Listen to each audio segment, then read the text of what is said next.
पुलवामा के अमर शहीदों को श्रद्धांजलि अर्पित करते हुए भाजपा नेता हुए भावुक। गाजियाबाद जनपद में निकाला कैंडल मार्च। 14 फरवरी 2019 पुलवामा हमले के अमर शहीदों को याद करके उत्तर प्रदेश के गाजियाबाद जनपद में कैंडल मार्च के साथ रैली निकाली गई, जिसमें भाजपा नेता एवं राष्ट्रीय संगठन महामंत्री राष्ट्रीय क्षत्रिय महासेना भारत के सत्येंद्र सिंह राघव शामिल हुए। और भाजपा नेता ने बताया कि जो राष्ट्रीय शक्ति एवं राष्ट्रीय सर्वोपरि की भावना नए भारत के बच्चों में जागृत हो रही है, वह भविष्य के भारत की स्पष्ट तस्वीर को दर्शाती है।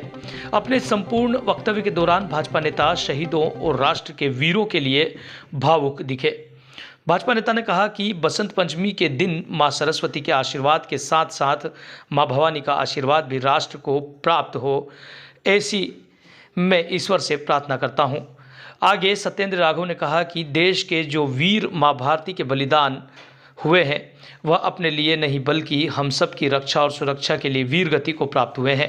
अतः हम सभी को 14 फरवरी की तारीख को मां भारती के अमर बलिदानी सपूतों के नाम से स्मरण रखना है और प्रत्येक वर्ष श्रद्धांजलि अर्पित करते रहना है। इस दौरान रैली में सैनिक परिवारों के साथ साथ सैकड़ों की संख्या में मातृशक्ति, बच्चे और स्थानीय लोग मौजूद रहे। सैनिक परिवार से श्रीमती रेखा देवी, बीएसएफ से हेड कांस्टेबल अजीत कुमार सिंह, अभिजीत सिंह, सोनम देवी, कुसुम सिंह, पूजा यादव, कविता, अमित सिंह, दीपांजलि, अर्जुन, अनमोल, राहुल, प्रांजुल, प्रियांशु, अनिरुद्ध, संकल्प, अभिनंदन सिंह, दृष्टि सिंह, पायल, ओम प्रताप सिंह, अंकित, उज्जवल सहित भारी संख्या में मातृशक्ति, बच्चे तथा अन्य लोग शामिल हुए।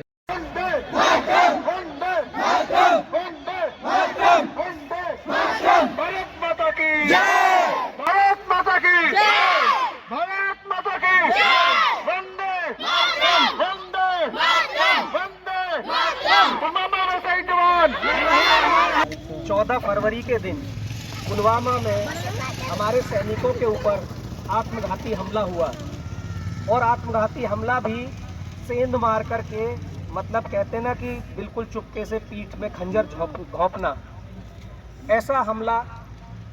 कॉन्वॉय जा रहा था हमारी आर्मी का, उसमें आरडीएक्स से भरी हुई गाड़ी।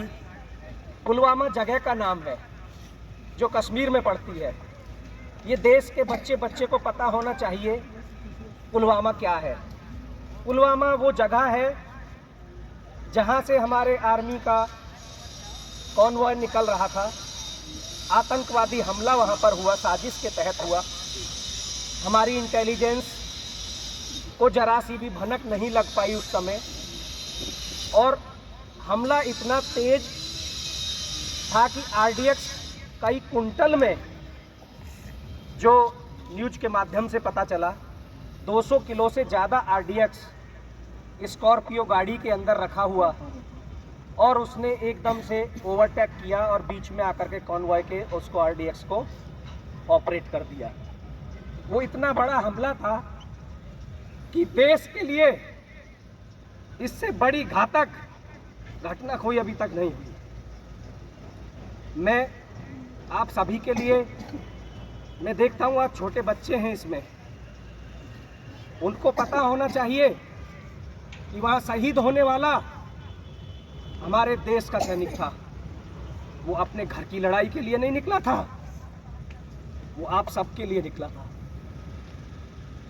आज बहुत सारे बच्चों ने, जो राष्ट्रभक्ति उनके अंदर आज जाग रही है। मैं बड़े कार्यक्रम छोड़ करके छोटे कार्यक्रमों का हिस्सा बनना इसलिए पसंद करता हूँ क्योंकि जो मैं समझाना चाहता हूँ, जो संदेश देश के बच्चे को, देश की आने वाली पीढ़ी को मिलना चाहिए राष्ट्रभक्ति का, वास्तव में इन कार्यक्रमों के माध्यम से मैं वो बीज बोने में स्वयं को सफल महसूस करता हूँ। और इसका श्रेय मैं उस सैनिक परिवार को देना चाहूँगा जिन्होंने आप सभी को यहाँ उपस्थित किया, जिन्होंने मुझे संदेश के माध्यम से, फोन वार्ता के माध्यम से समझाया कि इस तरह से हम एक कार्यक्रम छोटा सा करना चाहते हैं।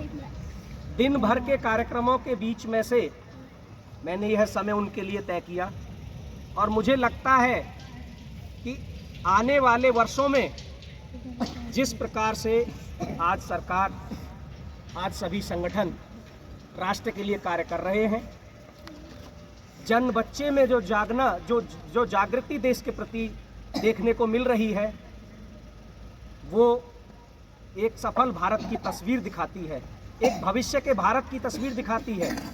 पहले ऐसी घटनाएं बहुत हो चुकी होंगी और होती भी हैं, किंतु शहीद के परिवार के प्रति जो भावना एक बच्चे में होनी चाहिए वो यह होनी चाहिए कि शहीद जो हुआ है या जो फौज में सैनिक कार्य कर रहा है वो अपने बच्चों के लिए ही नहीं, समस्त देश की रक्षा के लिए कार्य कर रहा है।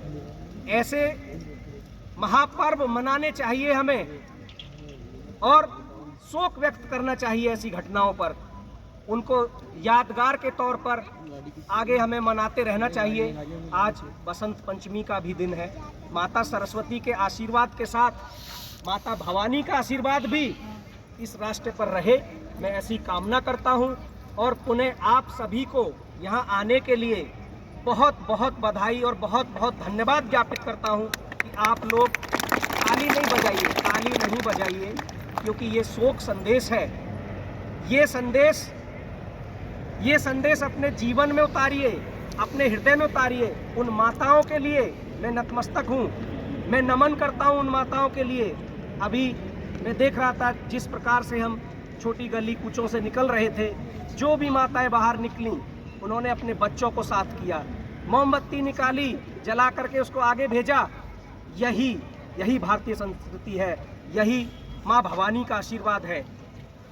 ईश्वर से मैं प्रार्थना करता हूँ कि ये आशीर्वाद उनके बच्चों में राष्ट्रभक्ति के साथ उभरे और जो कल्पना हमारे महापुरुषों ने, हमारे राष्ट्रवीरों ने प्राण त्यागने से पहले की होगी कि अगर आज हम शहीद हो गए हैं या होने वाले हैं तो जो हमारा देश है, हमारा वतन है, हमारे जो राष्ट्र के नन्हे मुन्ने बच्चे हैं, आगे आने वाली पीढ़ी है, वो हमें याद करेगी, वो हमें इस प्रकार से श्रद्धांजलि अर्पित करेगी और उस श्रद्धांजलि से उनके अंदर एक ताकत, एक महाशक्ति का संचार होगा और वे देश के लिए सर्वोपरि की भावना अपने दिल और दिमाग में रखेंगे। मैं आशा करता हूं कि मेरे शब्दों में मैंने कम समय लेते हुए अपनी भावनाओं को व्यक्त किया है और किसी को अगर पुलवामा से संबंधित, सैनिक से संबंधित कोई वार्ता, कोई क्लिप बोलनी है, कोई मन में मस्तिष्क में विचार है तो मैं उनको स्वागत स्वरूप आमंत्रित करूंगा। धन्यवाद आप सभी का। इसके साथ ही आप सभी मेरे साथ नारा लगाएंगे, भारत माता की जय, भारत माता की जय, भारत माता की जय, वंदे मातरम, वंदे मातरम, वंदे मातरम। पुलवामा के शहीद जवान, पुलवामा के शहीद जवान, माँ भारती के वीर सपूत, माँ भारती के वीर सपूत, माँ भारती के वीर सपूत। धन्यवाद।